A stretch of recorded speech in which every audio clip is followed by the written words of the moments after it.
Alabama continues to be struck by the injury bug. Let's talk about it.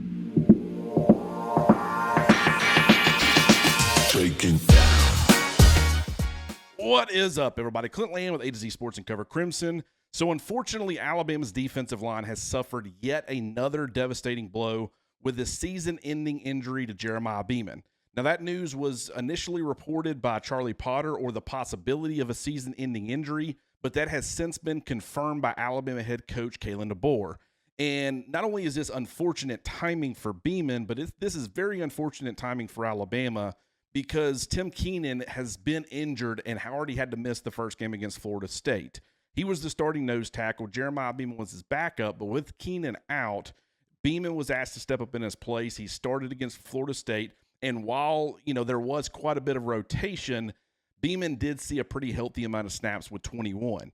Now he's out for the season. Tim Keenan, yes, he is expected to be back sometime within the next couple of weeks. There is some optimism that maybe he will be back against Wisconsin, but unfortunately, we were hoping that with that return, Alabama's defensive line, or at least on the interior, it could return to full health and have a healthy rotation when you start playing against, whether it be Wisconsin, Georgia, or you start getting into the rest of your SEC schedule.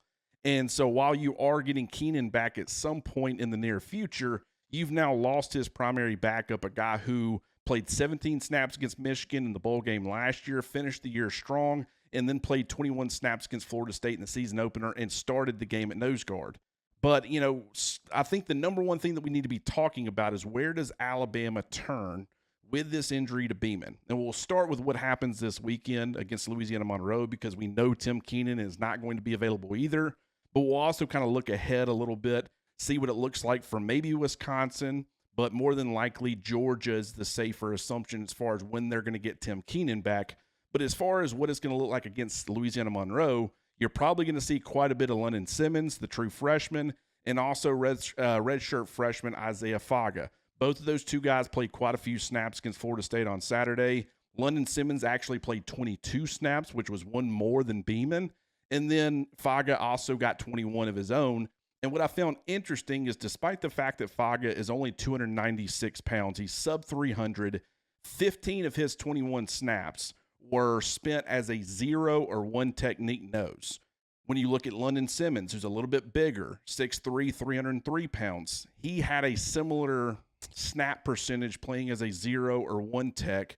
So they have both had that experience in game where maybe they can hold up at the point of attack, provide some, not only one of them's probably going to start, if I had to guess, unless they decided to move James Smith to nose and start a guy like Edric Hill, who has a little bit more seniority and experience.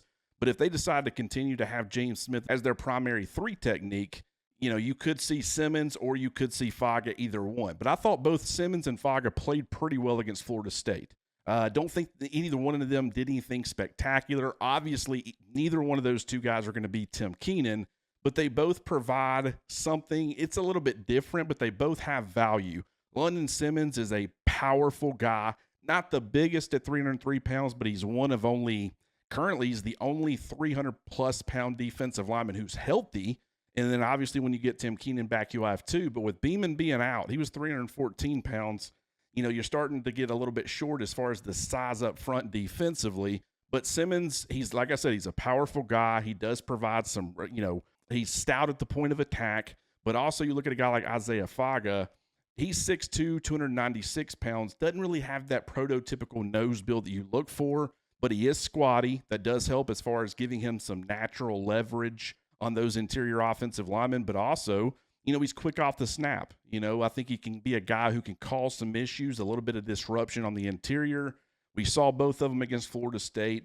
Like I said, don't think either one of them were world beaters in that game, but I think they were both pretty solid, and that's especially encouraging when it comes to Simmons, who is only a true freshman who did not enroll early. So he only got on campus back in the summer, already starting to impress the coaching staff, and that's something else that I want to bring up with these two guys.